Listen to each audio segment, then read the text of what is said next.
Tu assister à un spectacle moko ya solo, spectacle ya salité. Oyo ba policier ya Tshisekedi, ba yibi ba militant otokobenga ba téléphone. Bakangi plus de 50 membres ya AC et d'autres bazali enlevés. Toza ko signaler pe ba arrestation en cascade ya ba communicateur ya AC. Et tozali ko signaler na otokobenga ba acte ya vandalisme en outrance. Oyo ba policier ya ndeko Chilombo basali à l'encontre ya ba manifestant to ba membre ya parti AC.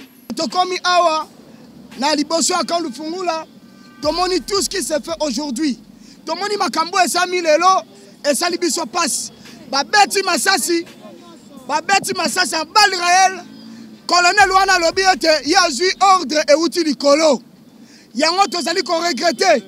Tozali ko senga la communauté internationale. Bata la péril de la démocratie. Makambo salama kilobi. Natangu monsieur Joseph Kabila azalaki na bokonzi. Ezali makambo azali ko salama lisusu lelo. Et plus pire encore. Bozali ko mona ngana za un peu soufflé parce que ba uti ko beta masasi. Lokola nde toza na guerre ya Bunagana. Nzoka na Bunagana kuna bazobima les vrais et zéro incompétents. Bazali ko souffrir incompétence notoire. Toyebi ba jeune nyonso ba kosala na justice. Justice est instrumentalisée par pouvoir à M. Félix. Akanga mokonzi na biso atine na boloko. Po ba bebisa casier judiciaire na e azala candidat na la prochaines élections. Soki Monique Yoza Makasi. Au niveau du président de la République, on a la contestation et à la tête. Tika batunyo tuba zaliba libanda. Tobanda makambo c'est que so banga biso. Monsieur Tshisekedi akoyi na esika ya malamu te. Biso tokoki ko encourager injustice ya ndeko Chilombo te. Que ça soit Bambosu, que ça soit Kabuya, que ça soit bango nyonso ba se livrer na spectacle ya ba injure contre mwana mboka Jama Kakabunda Kaboum. Mais totikali komona te ministère public à se mettre en mouvement pour na kosala nini ko interpeller bango nyonso. Est-ce que c'est la justice? 2023, Jama Kaboun, président de la République.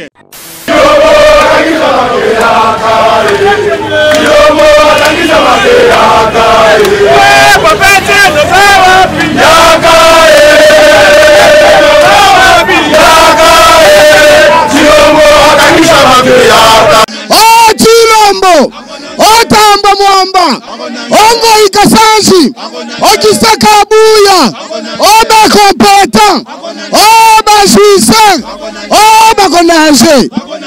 Tozali na mukonzi oyo atali makambo ya bilenge ya ba jeune secrétaire national en charge ya jeunesse et mouvement associatif Serge Olo le général.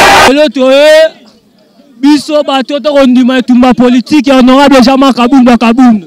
To sanga lelo to donne ine tina bureau procureur général pour la cour de cassation. Poto ebisa abimisa mokonzi na biso Jama Kabunda Kabunda. Toyebi ba jeune nyonso ba kosala na justice. Justice est instrumentalisée par pouvoir à M. Félix. Aligny akanga mokonzi na biso atine na boloko. Po ba bebisa casier judiciaire na e azala candidat na la prochaines élections. Biso Kabunda ali alternative pour na biso.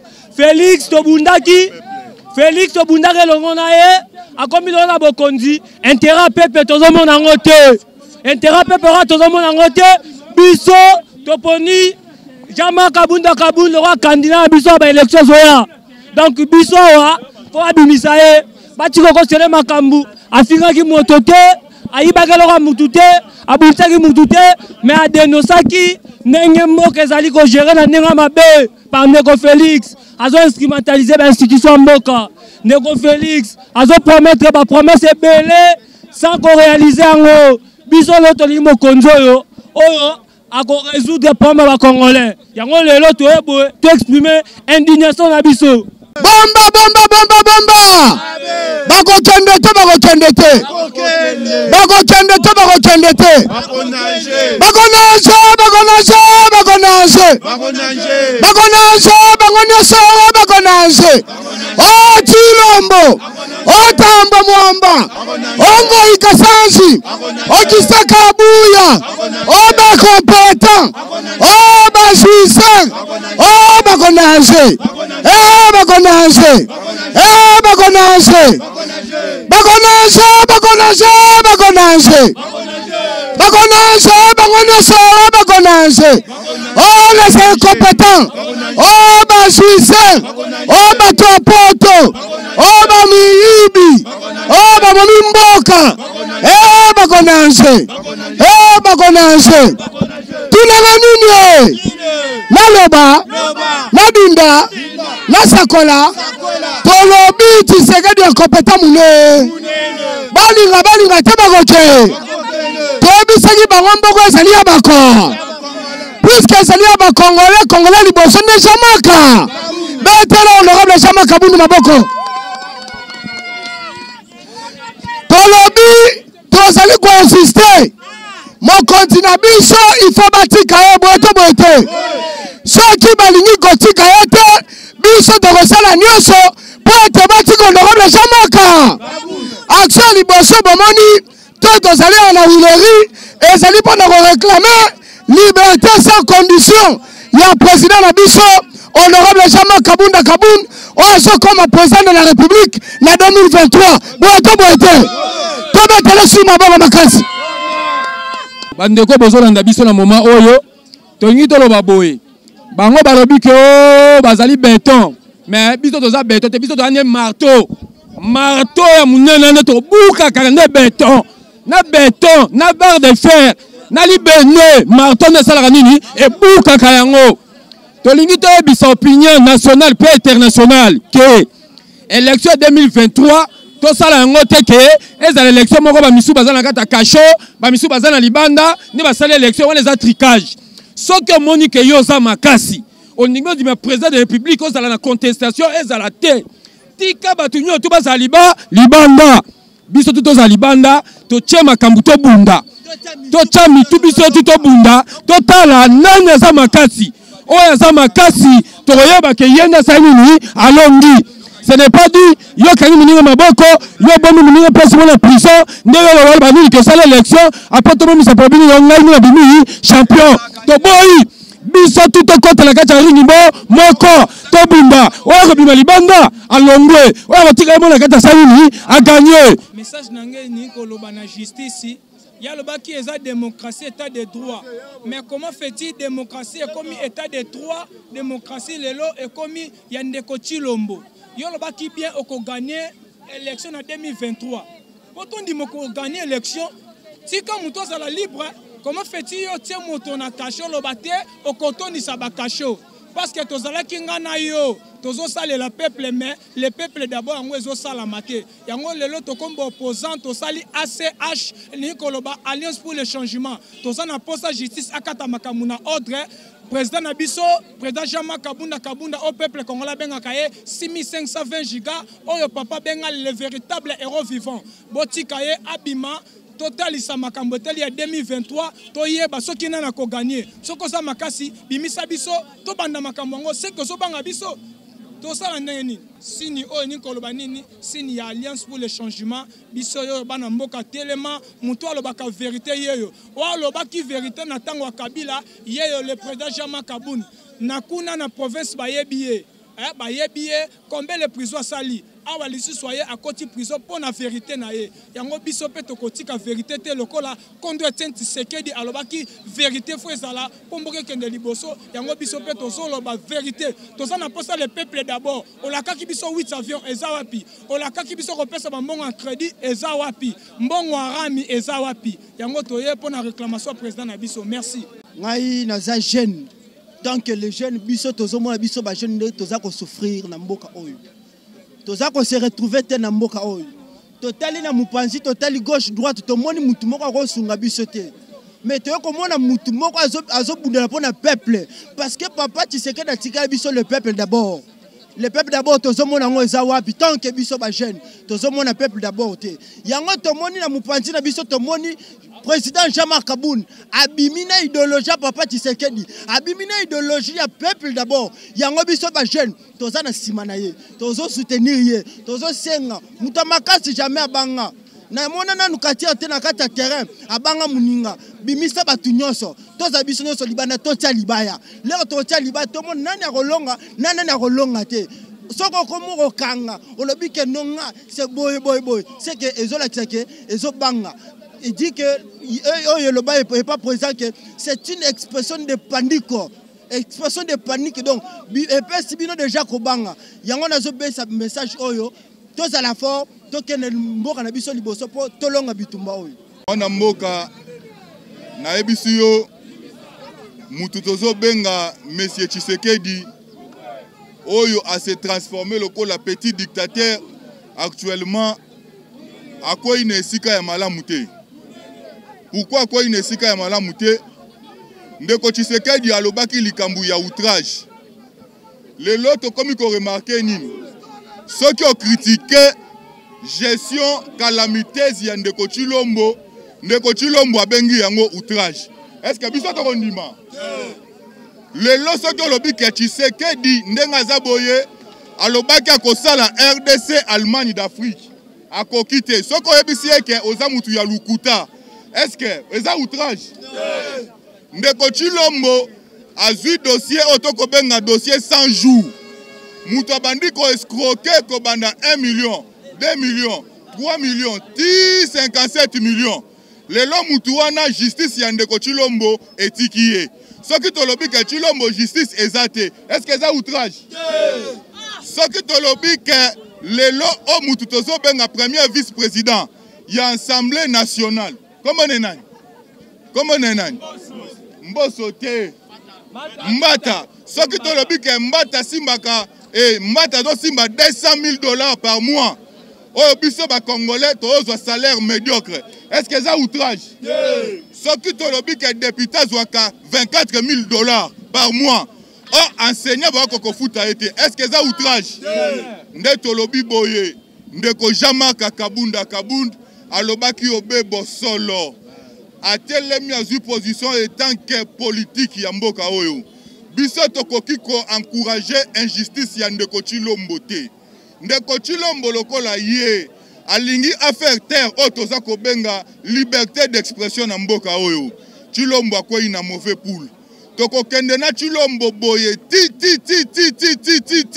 toko chaye orge Tshilombo azui miyibi nyonso ya mboka miyibi nyonso ba travailler na Kabila nde ba komi lelo baninga Tshilombo oyo eza koseka te oyo eza mawa te ba nyonso oyo bazalaki miyibi ya Congo nde lelo ba komi baninga ya Tshilombo soki totangi bino boyebi oyo toko benga lambe amende te bino boyebi lambe amende te bino boyebi Evariste Bochabe te bino boyebi Lumanu te banani baboma biso le 16 banani baboma biso le 16 lelo bango nde bakomi baninga ya Tshilombo est-ce que biso tokotika Tshilombo à l'aise tokokende na Tshilombo boye tina suka bazali koloba ke biso tozali na ba preuve te biso tozali si te ka toza na ba preuve te parce que na audition oyo elekaki na niveau ya cour de cassation na parquet tolobaki boye toko brandir ba preuve na biso au moment opportun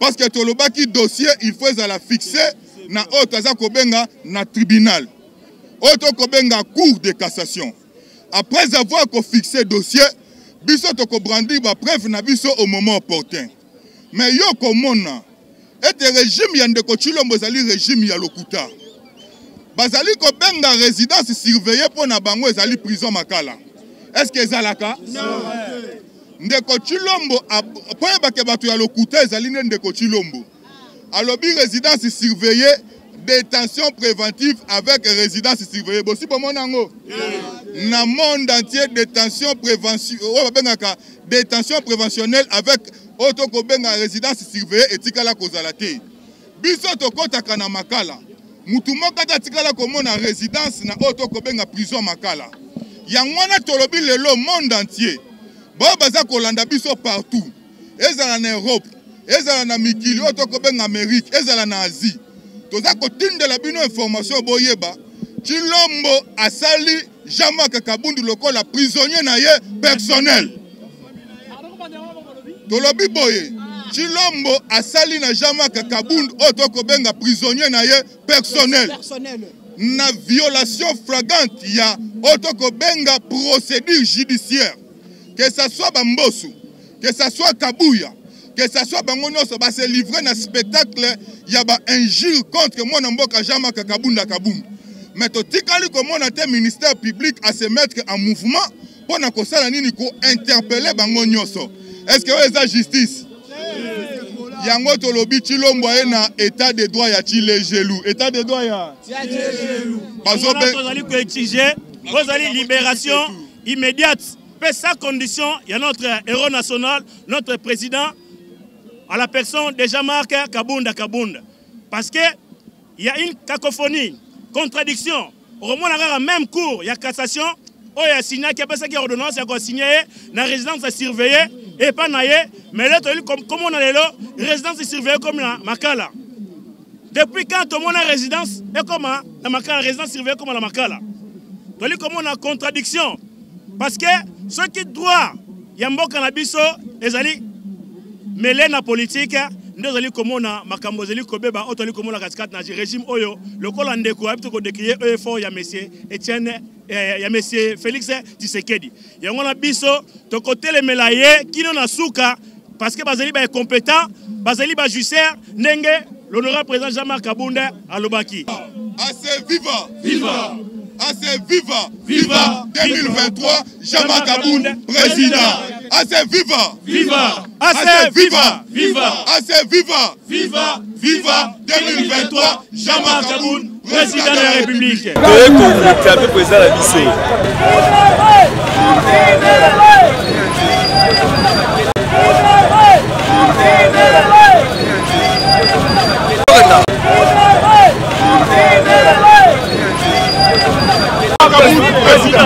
Libérez Jean-Marc Kabunda, libérez Jean-Marc Kabunda, une libération sans condition.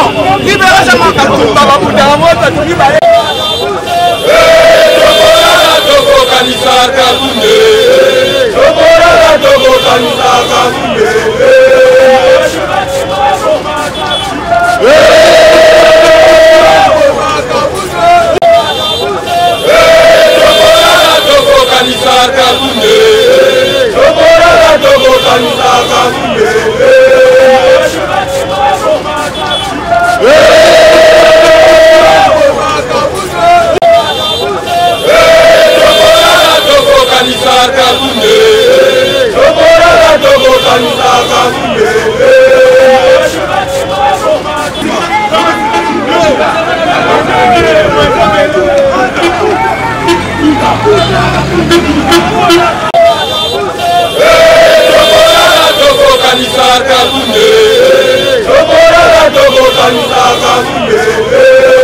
Libéré, Kabound innocent, libéré.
L'objectif que nous avions poursuivi pour la marche d'aujourd'hui, c'était par rapport à la relaxation et le fin de poursuite contre l'honorable président Jean-Marc Kabound à Kabound. L'honorable président Kabound a tenu des propos en étant député national et grand acteur politique de l'opposition. Il était question de porter ce que nous appelons les critiques objectives sur tous les compartiments de la gestion de la res publique. Et ce que nous avions constaté quant à ça, c'était les poursuites en violation flagrante de ce que nous appelons toutes les lois de la République démocratique du Congo. Le président Jean-Marc Kabunda est détenu d'une manière irrégulière et cavalière en prison centrale de Makala. C'est ainsi que nous avions opté avec le respect strict de la Constitution, parce qu'en premier lieu, nous sommes dans ce que nous appelons le régime d'information. Nous avions informé l'autorité compétente, afin que nous puissions marcher en séjour. Mais avec étonnement, avec désolation, nous avions compris que M. Tshisekedi s'est érigé comme étant un petit dictateur. Et ce que nous avions déploré ensemble avec lui à l'époque de Joseph Kabila, c'est ce que M. Tshisekedi commence maintenant à appliquer. Il y a eu des balles réelles, il y a eu des attaques que nous avions subies, des arrestations arbitraires. Et cette façon de faire les choses, nous disons à M. Tshisekedi, nous ne lui donnerons pas un second mandat. C'est ce qu'il doit savoir. Parce que bientôt là, nous allons lancer l'opération 2023, Tshisekedi, 0 point. Qu'il sache qu'il va nous rencontrer dans son chemin. Avec les gendarmes que la police Tshisekedi a mis dans notre chemin, nous allons rencontrer Tshisekedi aussi dans notre chemin. Parce qu'au jour d'aujourd'hui, Tshisekedi doit être considéré comme un petit dictateur dans ce pays. La même chose que M. Kabila faisait à l'époque, c'est l'héritage que Tshisekedi a hérité. Une très grosse déception. Même les sphinx de l'imité tiennent Tshisekedi là où il est. Il regrette pour avoir engendré Félix Tshisekedi. Et tout un peuple, nous sommes très en regret par rapport à ce que nous avions vécu avec M. Tshisekedi. Merci beaucoup. Ndeko Tshisekedi, tant que tozalaki na opposition, totelemelaki o tozali kobenga dictature, il y a petit dictateur Joseph Kabila.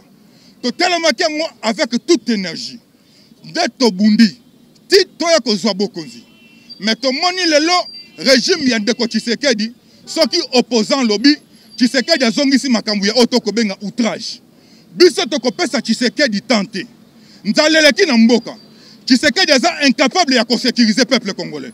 Tshisekedi azali incapable ya kopesa peuple congolais ne serait-ce que du pain. Tshisekedi alobi ki akotondisa baboloko. Biso yo tozali ba victime, oto se livrer en victime expiatoire. Po Tshisekedi abwaka biso na boloko. Tozali prêt. Ya le baki baboloko eza ya kotonda. Tozali na régime oto kobenga régime ya information. Tu informes qui autorité compétente. Mais grande notre désolation, Tshisekedi, il a commis le petit dictateur. À Tindelibiso, les policiers, il y a eu des arrestations graves, il y a eu autokobenga torture humaine, et il y a eu des blessés graves. Et quant à ça, Biso Tokotika Ndeko Tshisekedi, parce que bientôt là, Biso en 2023, ce serait l'opération Tshisekedi 0 voix. En plus, Tozali Kobakisaboé. Monsieur Tshisekedi est un grand danger pour la République. La démocratie respire avec ce qu'on appelle la liberté d'expression. La liberté d'expression, selon l'article 26, en Amboka Nabiso, il suffit seulement d'informer l'autorité compétente. Et cette autorité, c'est le gouverneur de la ville, qui est M. Jatini Ngobila. Nous avions informé M. Jatini Ngobila que nous allons marcher aujourd'hui, lundi 29, en commençant ici, à Willery, jusqu'à la parquet général près la cour de cassation. Mais Tokomi Awa, na liboso akan lufungula, tomoni tout ce qui s'est fait aujourd'hui. Tomoni makambo et Sami Lelo, et Sali Biso passe. Babeti Masasi en balle réelle, colonel Wana Lobiete, il a eu ordre et outil du colo. Yango tozali qu'on regrettait. Tozali qu'on sent à la communauté internationale. Bata la péril de la démocratie. Makambo et Salama Chilobi, Nathan ou M. Joseph Kabila, Azalaki Nabokondi, et Zali Makambo, Azali Salama Lissou sous le long, et plus pire encore. Vous allez comment on a un peu essoufflé, parce que Baoutiko bête Masasi, le Colandais dans la guerre à Bunagana. Nous sommes à Bunagana, Kuna, Bazobima les vrais et zéro incompétents, Bazali ko souffrir, incompétence notoire, va créer procès politico-juridique pour faire en sorte que le président Jean-Marc Kabunda soit arrêté dans les conditions que tous nous connaissons. Merci beaucoup. En ce jour, nous sommes devant la communauté tant nationale qu'internationale parce qu'il s'agissait de notre marche pacifique qui est garantie par la Constitution de la République démocratique du Congo. C'est avec tristesse et désolation que nous avions appris ce qui s'est passé sur place. Et ce que nous avions vécu sur place démontre à suffisance que M. Tshisekedi veut à nouveau s'installer comme étant un nouveau petit dictateur en République démocratique du Congo. Parce que ce que nous avions vécu en cours de route pendant que nous étions en train de marcher peut tout définir sauf la démocratie. La démocratie veut aussi dire que nous devons respecter la Constitution et les lois établies par la République démocratique du Congo, tant d'autres.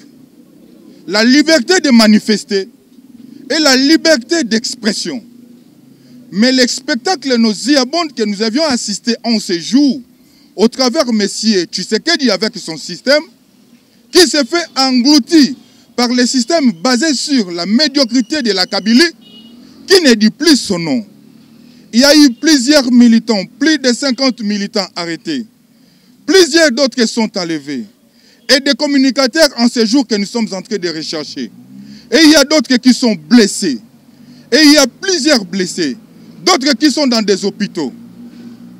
Nous vous prenons en témoin. Et nous interpellons la communauté nationale qu'internationale. Parce que M. Tshisekedi est désormais dans la ligne rouge où il veut nous imposer son dictat. Et quant à ça, nous disons non. Nous n'allons pas nous soumettre vis-à-vis du nouveau dictateur qui veut imposer sa dictature en République démocratique du Congo. Ça, nous disons non. Nous n'allons pas nous soumettre. D'entrée de jeu, l'AC, Alliance pour le changement, qui est notre parti, le parti de tout Congolais, annonce dans les jours à venir d'autres manifestations sur toute l'étendue de la République démocratique du Congo de grande envergure. J'ai dit et je vous remercie. Mokolo ya lelo eza mokolo oyo AC parti Alliance pour le changement oyo ya honorable président Jean-Marc Kabunda Kabound et organisa qui marche pour exiger relaxation et abandon de poursuites à l'encontre ya Otoko Benga mwana mboka Jean-Marc Kabunda Kabound. Oya tenaki ba propos na ye en tant qu'un grand acteur politique de la République démocratique du Congo et honorable député de la République démocratique du Congo. Oya ezali ba opinion avancée en conformité à l'article 107 de la République démocratique du Congo. Tozali ko citer na spectacle wapi. Na régime ya ndeko Tshisekedi soki ofungoli munoko po critiquer système ya gestion na ye aza ko benga yango outrage. O to combataki na époque ya le petit dictateur Joseph Kabila. Nde Tshisekedi azali ko se ériger na jour ya lelo comme étant un nouveau petit dictateur.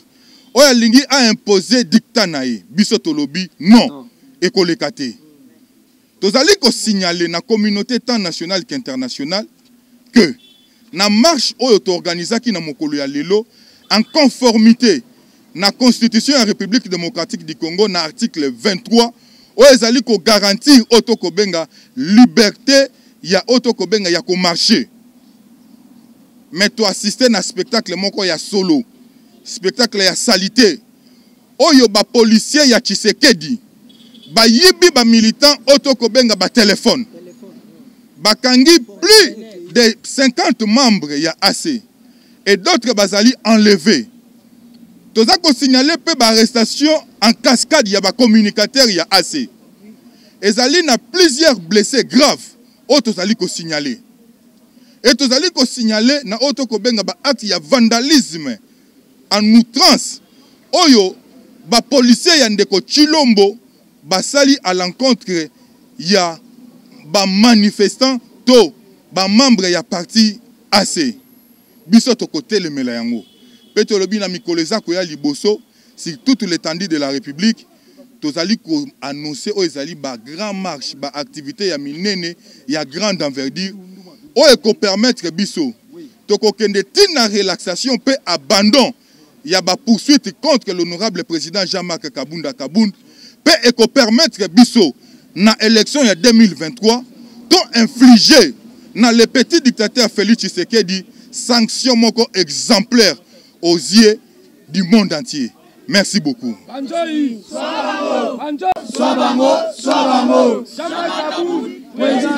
de la République.